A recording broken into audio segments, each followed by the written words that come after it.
করব আমুদি মাছের ফ্রাই।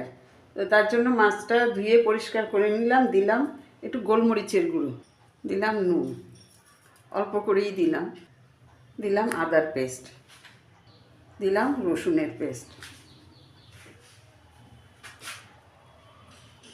দিলাম ধনেপাতা আর কাঁচা লঙ্কা একসাথে পেস্ট করা।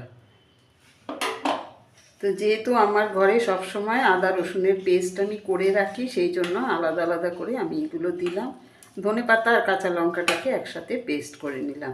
এটা এখন আমি কিছুক্ষণের জন্য ম্যারিনেট হতে দেব, রেস্টে রাখবো। ম্যারিনেট করে কিছুক্ষণের জন্য রেখে দিলাম। এখন নর্মাল ফ্রিজেই রেখেছি, চাইলে বাইরেও রাখা যায়। তো এখন আমি হাফ কাপ ময়দা নিয়েছি। যে চামচ দিয়ে ময়দা নিয়েছি সেই চামচেরই বড় চামচের 2 চামচ কর্নফ্লাওয়ার নিয়ে নিলাম। দিলাম নুন, হলুদ গুঁড়ো, লঙ্কার গুঁড়ো, সমস্ত উপকরণগুলো ভালো করে মিশিয়ে নেব।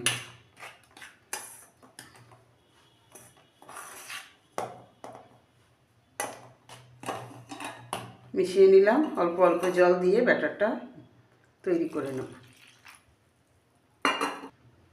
একটু খাবার সোডা দিলাম, ভালো করে মিশিয়ে নেব।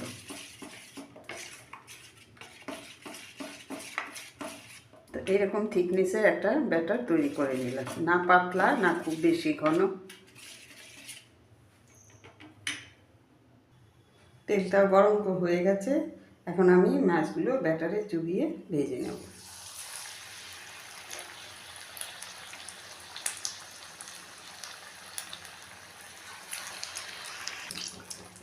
উল্টে পাল্টে ভেজে নেব। এই মাছ হতে বেশি টাইম লাগে না, খুব অল্প সময়ের মধ্যেই ভাজা হয়ে যায়। হয়ে গেছে, এখন আমি নামিয়ে নেব। বাকি মাছগুলো এইভাবে ভেজে তুলে নেব। একবার আমি ফ্রাই করে তুলে নিয়েছি, এবার আমি আরেকবার ফ্রাই করব। যেগুলো ঠান্ডা হয়ে গেছে, ঠান্ডা করে নিয়ে দ্বিতীয়বার এই মাছগুলোই আরেকবার ফ্রাই করব। আমি দ্বিতীয়বার আবার একটুখানি ভেজে নিচ্ছি, তাতে করে মুচমুচেটা ভালো হবে। আমি দ্বিতীয়বার আবার একবার ডিপ ফ্রাই করে নিলাম, তাতে করে ক্রাঞ্চিটা ভালো হয়। সেই জন্যই দ্বিতীয়বার ডিপ ফ্রাই করলাম। ডবল ফ্রাই করে নিলাম। এখন ওপর থেকে একটু পেরি পেরি মশলা ছড়িয়ে দিলাম। সেটা আপনারা চাইলে দিতে পারেন, নাও দিতে পারেন, কিন্তু আমি দিলাম। আমার পেরি পেরি মশলাটা ভীষণই ভালো লাগে।